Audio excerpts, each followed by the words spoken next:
Miércoles de la cuarta semana de Cuaresma. Lectura del Santo Evangelio según San Juan. En aquel tiempo Jesús dijo a los judíos: Mi Padre sigue actuando y yo también actúo. Por eso los judíos tenían más ganas de matarlo, porque no solo quebrantaba el sábado, sino también llamaba a Dios Padre suyo, haciéndose igual a Dios. Jesús tomó la palabra y les dijo: en verdad os digo, el Hijo no puede hacer nada por su cuenta, sino lo que viera hacer al Padre. Lo que hace éste, eso mismo hace también el Hijo, pues el Padre ama al Hijo y le muestra todo lo que él hace, y le mostrará obras mayores que esta para vuestro asombro. Lo mismo que el Padre resucita a los muertos y les da vida, así también el Hijo da vida a los que quiere. Porque el Padre no juzga a nadie, sino que ha confiado al Hijo todo el juicio, para que todos honren al Hijo como honran al Padre. El que no honra al Hijo no honra al Padre que lo envió. En verdad os digo, quien escucha mi palabra y cree al que me envió, posee la vida eterna y no incurre en juicio, sino que ha pasado ya de la muerte a la vida. En verdad os digo, llega la hora, y ya está aquí, en que los muertos oirán la voz del Hijo de Dios, y los que hayan oído vivirán. Porque igual que el Padre tiene vida en sí mismo, así ha dado también al Hijo tener vida en sí mismo. Y le ha dado potestad de juzgar, porque es el Hijo del Hombre. No os sorprenda esto, porque viene la hora en que los que están en el sepulcro oirán su voz. Los que hayan hecho el bien saldrán a una resurrección de vida. Los que hayan hecho el mal a una resurrección de juicio. Yo no puedo hacer nada por mí mismo. Según le oigo, juzgo y mi juicio es justo, porque no busco mi voluntad, sino la voluntad del que me envió. Palabra del Señor. Cuánta riqueza, qué rico contenido el de este Evangelio. La revelación que aquí hace es extraordinaria, imposible de aceptar, sino como blasfema para estos judíos. Un hombre que se hace igual a Dios, que se hace a sí mismo Dios. Incluso lo pone como mandamiento, porque en el fondo dice: quien no honra a Dios, no honra a Jesús. Es decir, el que no honra al Padre, no honra al Hijo. Y ya no es Dios el juez, sino Él.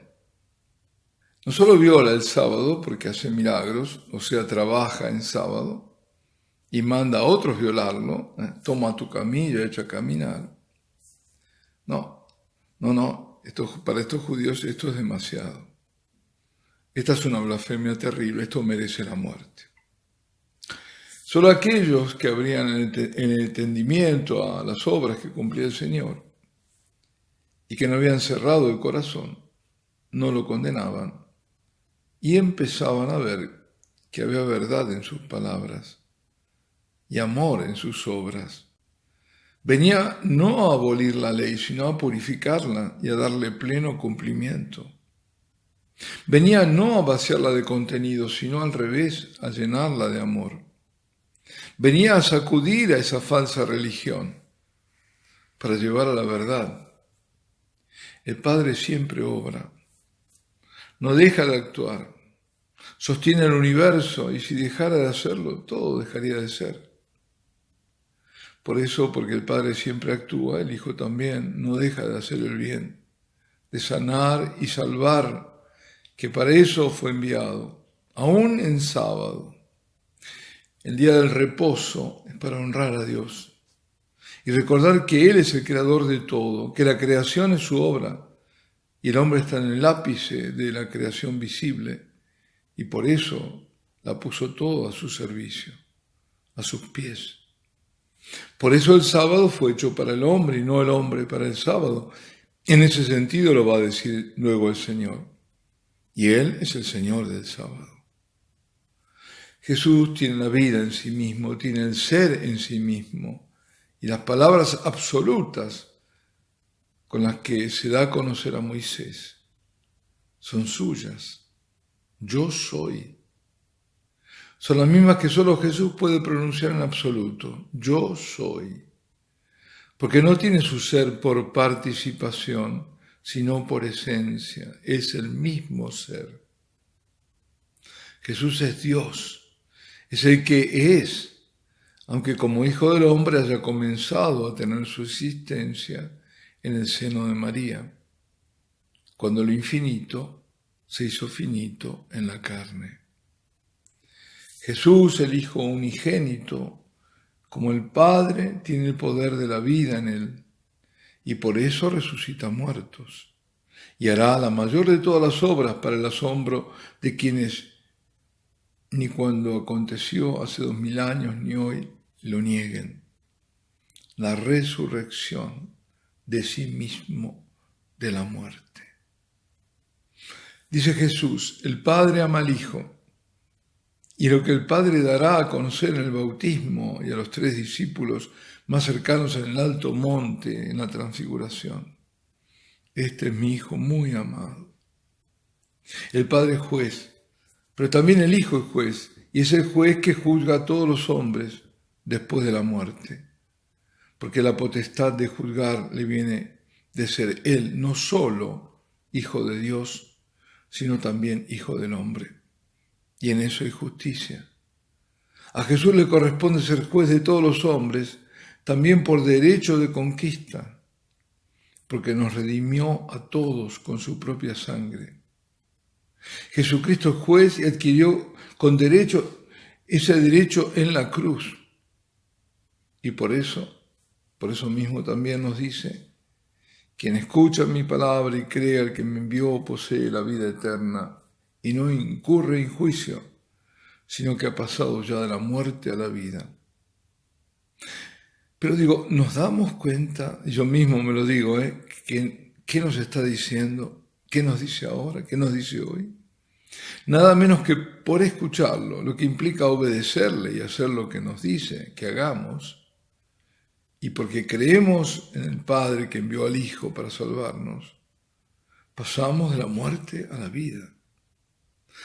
Los que hayan hecho el bien saldrán a una resurrección de vida, los que hayan hecho el mal a una resurrección de juicio. Escribe San Alfonso María de Ligorio en Práctica del amor a Jesucristo.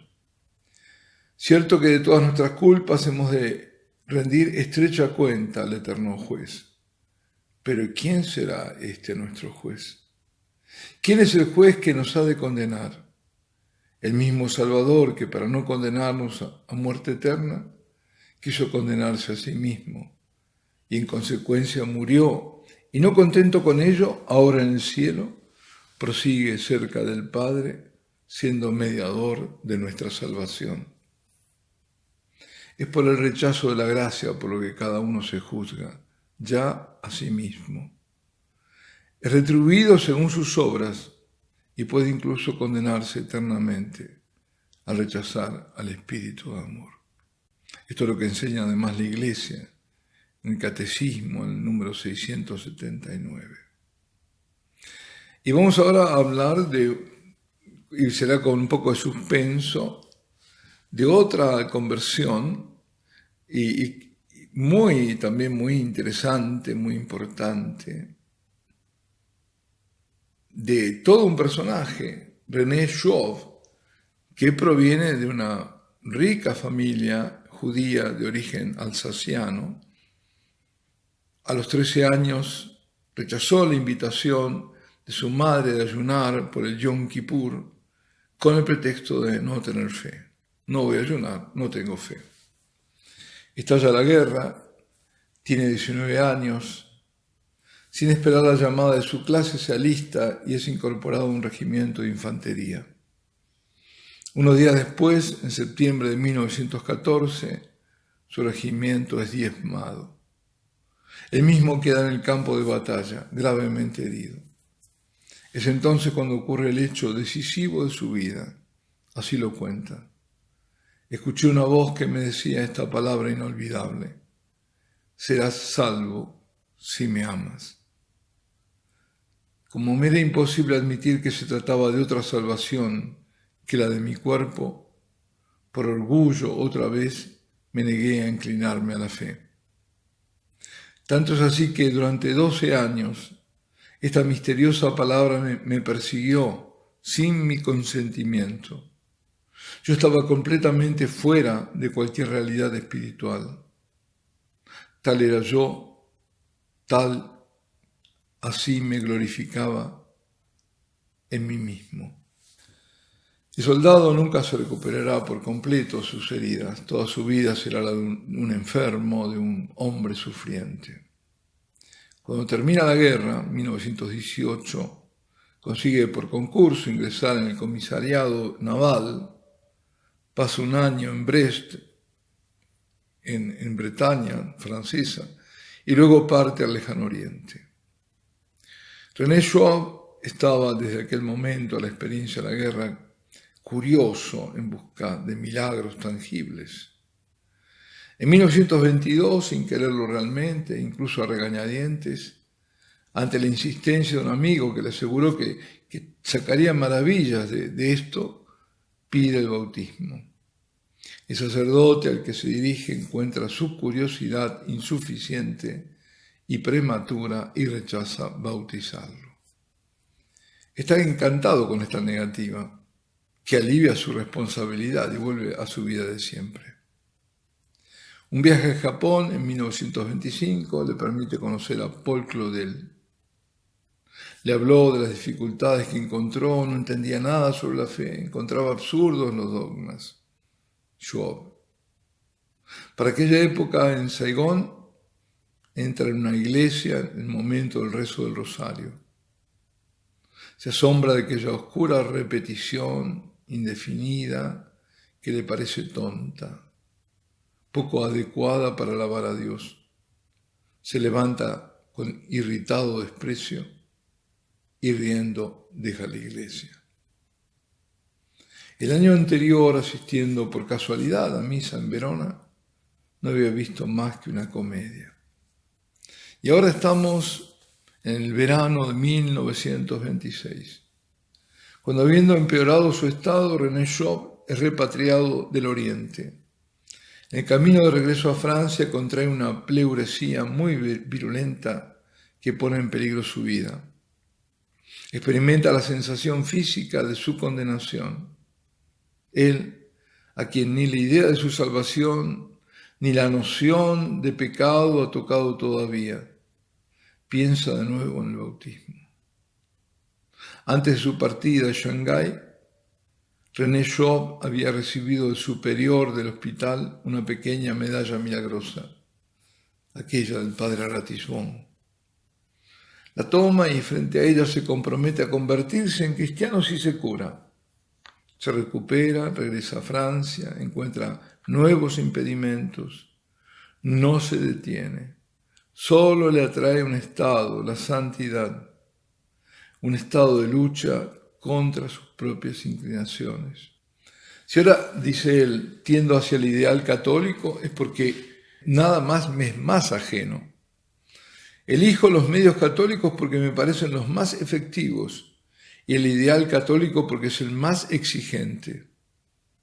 Esto va para aquellos que hay que endulzar y hacerlo más difícil y bajar el listón. Al contrario, una persona que está bien en el pecado no sabe que no se puede engañar, ni la pueden engañar, con que bajándole el listón, ¿no? Sabe que donde está la exigencia está la verdad. Sigue diciendo, la religión católica, contraria a mis ligeras costumbres y obligándome a enderezarlas, es la razón más fuerte del amor que le tengo, ¿no? Ahí está. Y lo vemos en agosto de 1926, temiendo en el fondo un bautismo que deseaba, aunque libremente decidido. En noviembre finalmente recibe ese bautismo. Dice, sin placer, de manos del padre Gillet, quien esta vez accedió a cortar mucho los exámenes esenciales, cuya falta de éxito la primera vez había decidido la respuesta negativa. ¿Ha llegado Schwab al final de la búsqueda? ¿Ha encontrado la fe y con ella serenidad? Está lejos de eso. El mismo día de su bautismo comenta sus expectativas.